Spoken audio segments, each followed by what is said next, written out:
Join us for the very first IFL Live at London's Indigo at the O2, Sunday, August the 13th, with me, Cook and Cassius, and some very special guests. Eddie Hearn, Darren Barker, Johnny Fisher and more. Tickets now on sale. So in the words of Eddie Hearn, you get up, you dress up, and you fucking show up. Hello, and this is Johnny Escott for IFL TV, proudly sponsored by Everlast. I am with the voice of Australian boxing, Mr. Ben Damon. Ben, how are you? Johnny, I'm good. Great to be chatting to you. Really exciting time in Australian boxing. We had a big announcement today. So, keen to have a chat through all of that and everything else going on. Yeah, it's great to talk to you. This is obviously the first time we spoke, and I'm sure we're gonna cover a lot. So, yeah, let's start with that. Today's big announcement for big prospect shows over the next couple of months. Just talk us through those. Yeah, so we've got 4 fight nights across the course of 5 weeks on Australian television, which we announced today. So interesting start to the year for Australian boxing, because we were meant to have that huge fight with Tim Tszyu against Jamel Charlo in January in Las Vegas. But over here, we woke up on Christmas Day, as it was, and found out that Charlo had broken his hand. So everything, the entire schedule just got thrown out the window, really, because that was the starting point. Then we were meant to move into everything else. So through the first half of the year, we've had some good shows. We've had a bunch of Australians in world title fights, Tim Tszyu in interim world title fights, and also, of course, Liam Wilson fighting for a world title overseas, and other bits and pieces that have occurred. But it really has been a funny start to the year with some decent shows. And now we've announced the schedule for the next little bit. So across those 5 weeks, we've got these 4 shows. 3 of them will be on Fox Sports, so not pay-per-view, and then the last of them will be a pay-per-view event with Nikita Tszyu, Tim Tszyu's brother, and Liam Wilson as well, who fought for that world title recently as the headline acts, not fighting against each other, but a double-header event. So a really busy schedule. I'll be calling out all of those fights and hosting a bunch of coverage around them, and the press conferences and weigh-ins and all the bits and pieces. So it's going to be seriously busy. Yeah, you mentioned obviously Nikita there. There's also Liam Wilson and the Olympian Paulo Acuso on those shows. How good is this platform for them to get their name out there, as not just in Australia, but obviously globally as well? Yeah, well, hopefully these are shows that do resonate internationally. I know there's always interest in the Tszyu name when they fight in Australia overseas. People like Liam Wilson, I think he's established himself particularly in the United States, and Paulo Acuso as well. He had the opportunity in his most recent fight, which was a really good one as well, against Yuriorkis Gonzalez.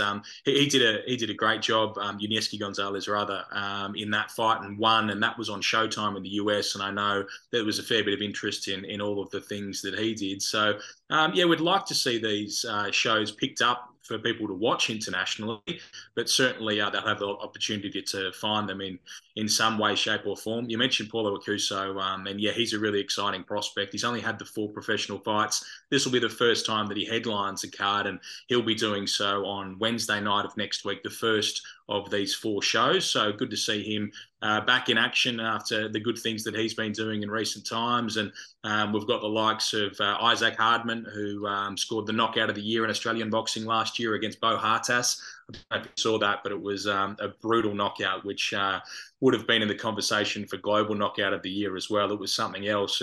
And he's back at middleweight after having a loss going up against Rowan Murdoch at super middleweight on a recent show. So it will be interesting to see how he goes. And we get to announce the opponents for Nikita Tszyu and Liam Wilson on that pay-per-view event on August 23.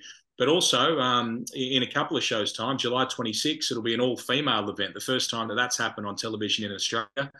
So a bit of history to be made there. The headline act there is a cross-code star, Taylor Harris. She's big in Aussie rules football and has been a really outspoken and compelling character in her time in that sport, but she's also found her way into the world rankings in boxing. So she's someone who's sort of managed to pull crowds from both sides of the sporting fence, and it'll be good to see her headlining a card and fighting for an Australian title. So, it's going to be a busy little run with some good names and some exciting fights.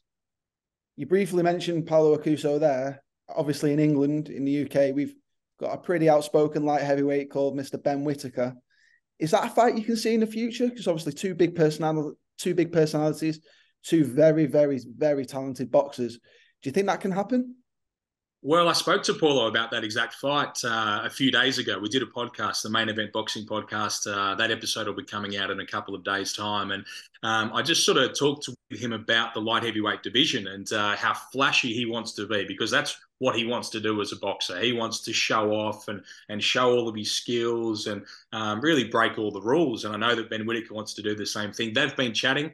They've been messaging each other, and they've been saying that at some stage that fight has to happen, because I think they really appreciate what each of them are doing, which is very different to a lot of the others in that division. And it's a stacked division, obviously. Dmitry Bivol, Artur Beterbiev are right at the very top, but stylistically very different to these guys, less flashy than these guys. And yeah, to be a great fight. It'd be brilliant to watch. It'd be a great fight to call. So, yeah, hopefully they both keep winning, and that is a fight that is called for at some point. Yeah, so we'll move on to the more established fighters now, the likes of Tim Zhu, obviously George Kambosos, the Maloney twins, and more recognisable names to UK fans such as Ebony Bridges and Sky Nicholson. What effect are those fighters having on Australian boxing at the moment? Yeah, some great names that you mentioned there. Of course, Ebony Bridges, a world champion. She's doing fantastic things over in the UK. She was a star on the rise in Australia, but really she's gone to another stratosphere over there in the UK. So we're really proud of everything that she's been able to do, her fighting style, her attitude to the sport, and all the bits and pieces that follow her. So, yeah, she's doing a really great job for female boxing and boxing in general. As I mentioned, we've got this all-female event coming up. I know that Ebony would be proud of that and her part in establishing the sport as it is. And Sky Nicholson, based over there in the UK primarily, but fighting all around the world. She's fought everywhere in her reasonably young career, and she's done such a great job. And she's got such a tricky and interesting style as well. I think there's huge things on the horizon for her. Through the rest of them, yeah, some really good names. The Maloney twins. Well, Jason, of course, he's a world champion now. He had to work hard for it, but he is now a world champion. His brother was badly knocked out in his most recent fight, but he's done some great things in recent times. George Kambosos, a big fight coming up. He had a bunch of belts. He took on Devin Haney, a man that probably no one should be going near. He's a very, very talented fighter, but he did that. And of course, he's trying to work his way back up now with that fight against Maxie Hughes. And Tim Zhu, he's undoubtedly the star of Australian boxing at the moment. He's got an interim version of the world title. He was meant to be fighting for all of the belts in January. That fight didn't happen, but thankfully Tim did not sit around. He had 2 more fights against Tony Harrison and Carlos Ocampo, and I think he put the world on notice with those fights, particularly the United States. They didn't think that he would beat Tony Harrison. He demolished him really after absorbing some jabs from Harrison. He was able to come back and show his brutality and his power. And then most recently against Carlos Ocampo, he was just in a different mood. He was attacked by a dog a few weeks out, but it didn't impact him at all. It was almost like he had somewhere else to be. And he did really. He went fishing after the fight because it was a daytime fight here in Australia. But he just took out Carlos Ocampo, and I think he's ready for anyone. And it's such a shame that Charlo fight obviously won't be happening now. But we know one thing for sure, that Tim will be active. He'll be continuing to not sit around. He'll be trying to lead the tone and sort of take himself towards whatever big fight presents itself next, because that's his attitude. That's what's got him this far. And yeah, you can't really overestimate what a big star he has become here in Australia. His events, they're not fight nights. They are really events now. Everyone watches. There's a great buzz at the fights and also, I'm told, in venues watching.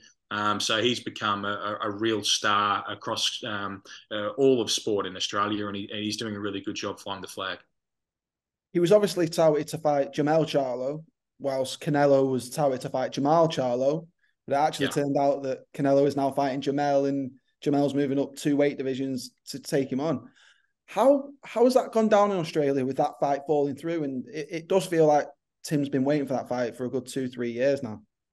Yeah, we've been building that fight really to the Australian audience between Zhu and Charlo for a long, long time. That's the fight that he's wanted. Charlo, of course, accrued all of the belts. He got the final piece in the puzzle last year. He's had injuries, and yeah, you're right. Canelo was meant to fight Jamal, But when we woke up in the morning a couple of weeks ago on a weekend, I checked my phone and had too many messages and calls, particularly internationally, for anything good to have happened. And when I saw the artwork, I thought that they'd made a mistake.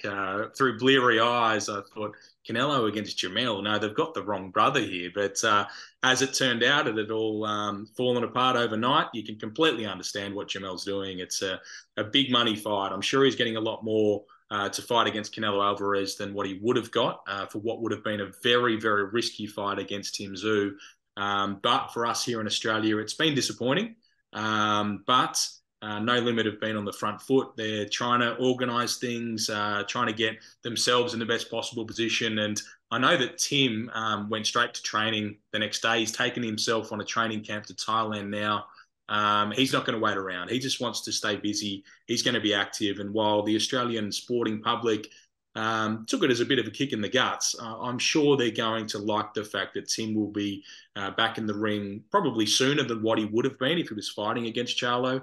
And maybe he'll be in the ring a couple of times before the end of the year. So it's not the ideal situation. It's not for all of the belts. But ideally, there's some good news out of the WBO in particular to come shortly, and potentially the other sanctioning bodies. And then we know where things stand, and plans can be made for Tim Tszyu's next fight because people want to see him back in action. There has been some talk as well. I've seen it more on the rugby league side of Australia, that there could be at the start of 2024 to kick off the National Rugby League season, a double header with Tim Tszyu fighting and then a couple of NRL games. Can you tell us a little bit more about that, and how big would that be? Yeah, it's been talked about. I know the plans are being made, particularly on the NRL side. They're trying to figure out exactly how that is all going to work. Back-to-back NRL games in Las Vegas. It sounds like a pretty dangerous concept.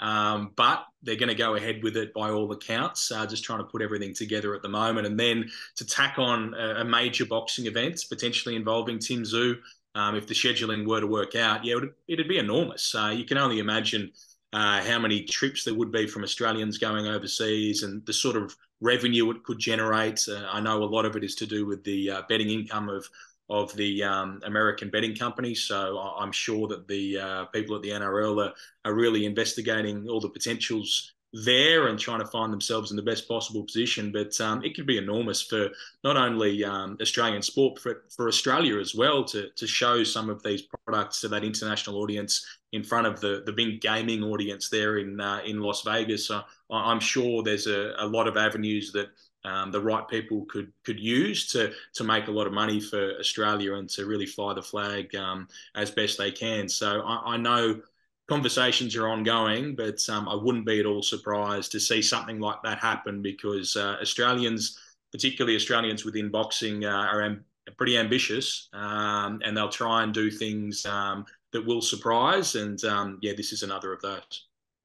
Rugby league's the second most popular sport in Australia at the moment. And in this world at the moment, there's this influencer boxing, YouTuber boxing, whereas rugby league players now boxing seems to be kind of like Australia's answer to that. With so obviously Paul Gallen beat Lucas Brown, who's a former world champion. What sort of impact do you think that is having on Australian boxing? Do you think it's making it better? Do you think there's some sort of stigma around it now? There's always been that crossover in Australian boxing between rugby league players and Aussie rules players coming into the sport, or doing both. The man to have done it best is obviously Anthony Mundine, who established himself as a rugby league player, was at the top of his game when he decided to switch to boxing full-time. So he did go full-time and didn't dabble while he was playing footy as well. He just switched to boxing. It was, the biggest possible story at the time. There's been plenty of others who've dabbled. There's been a few who've crossed over. There's a lot of people who don't like the idea of it. People think that the rugby league players have their own lane and they should stay there, and they're taking money, as these people see it, that Australian boxing should have. But really, the audience commands this. So when people do step over, such as Paul Gallen, who did such a great job in doing so, fighting for Australian titles, and as you mentioned, beating Lucas Brown in the first round of their fight, a former heavyweight champion of the world, there's a lot of interest. There's a great deal of interest. Paul Gallen did some really good numbers. He drove a lot of eyeballs towards the sport. And he had the right attitude as well. And on his undercards, a number of the fighters that we're discussing came through. Amongst those, Tim Tszyu. He, before he became a pay-per-view star in his own right, he was fighting on Paul Gallen's undercards. So if it's done in that way and it's used to promote the sport and the young boxers within it, I see absolutely nothing wrong with it. And moreover, if people are going to pay for it and people are going to watch it, then it's going to happen. So the search is always on for the next crossover star within Australian sport. We mentioned Taylor Harris. She's one. She's sort of made her camp in both sports, and there's always a look around as to who might be the next rugby league player who can step across and truly cross over and not only have those one-off events, but to establish themselves as a proper boxer. Yeah, domestically, Australian boxing's obviously flying at the moment, and I think now the Americans, certainly with Tim Tszyu, they're starting to take note. But it's still probably not getting the credit it deserves on a more global from a more global standpoint. With obviously, it's not yet massive in the UK. It's not really that big in Europe. What do you think it's going to take for it to start getting that credibility across the world? Yeah, well, I think that's probably a fair point. For a long time, Australian boxers would travel overseas and go in as big underdogs and largely be beaten. So I think it's about Australians being able to fight internationally as well as domestically and win those big fights. And in recent times, they have, none more so and more impressively than Jaya Pattaya winning the IBF Cruiserweight Championship of the World against Maurice Bradis.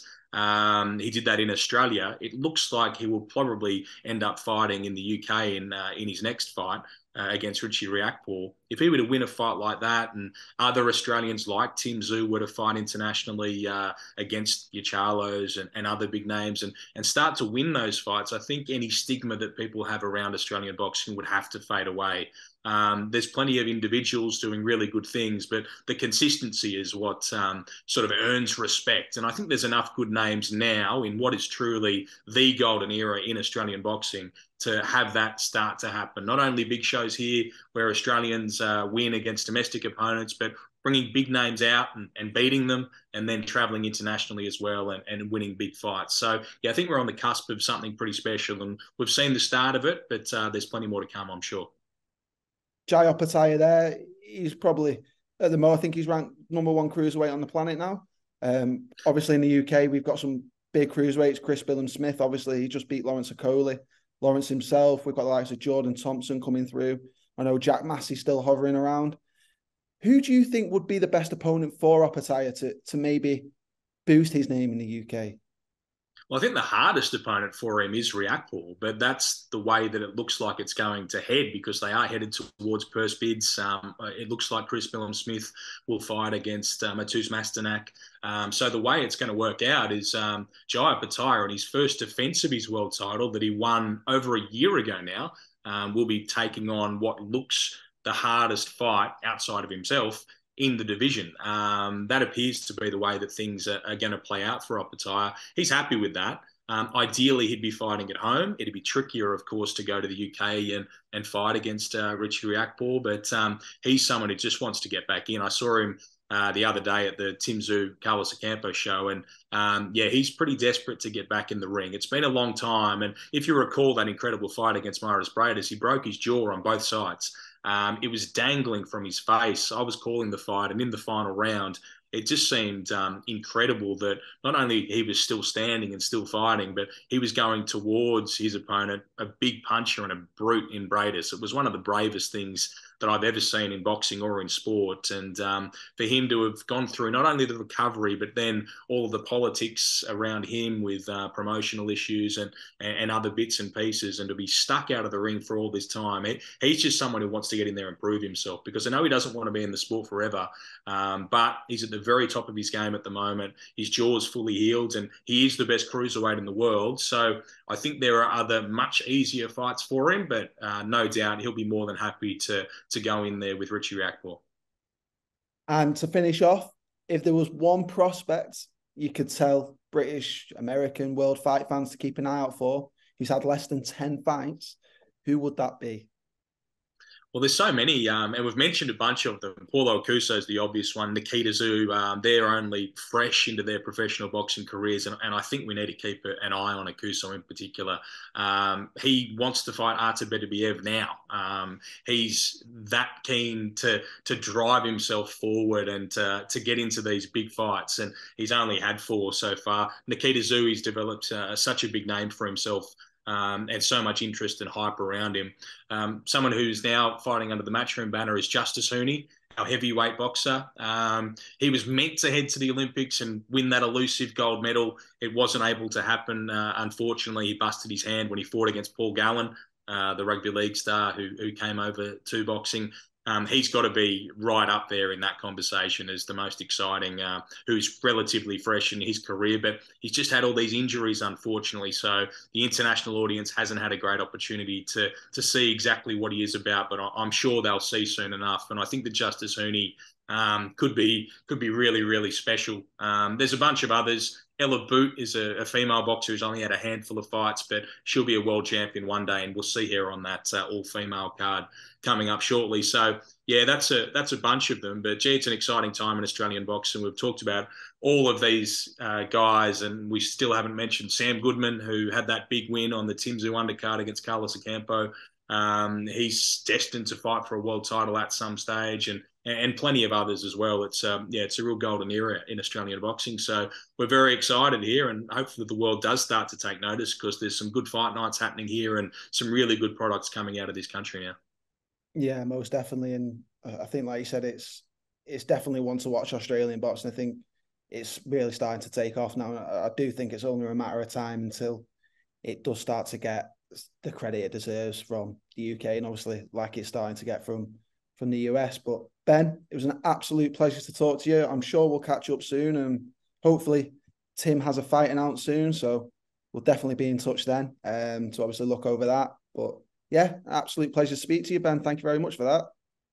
Thanks so much, Johnny. Yeah, we're hoping that there'll be an announcement on Tim Tszyu in the next few weeks. They don't want to wait around. They want to get him back out there. But first and foremost, we're waiting on a bit of news out of the WBO, and then we'll move from there. But regardless, it's going to be busy. 4 fight nights across the next 5 weeks, and plenty more to come after that. So, yeah, anytime. Always happy to chat about Australian and global boxing. It's an exciting time, and it's a great sport. Brilliant. Thank you very much, Ben. Cheers. Thanks so much. Take care. Join us for the very first IFL Live at London's Indigo at the O2, Sunday, August the 13th, with me, Kugan Cassius, and some very special guests, Eddie Hearn, Darren Barker, Johnny Fisher, and more. Tickets now on sale. So in the words of Eddie Hearn, You get up, you dress up, and you fucking shut up.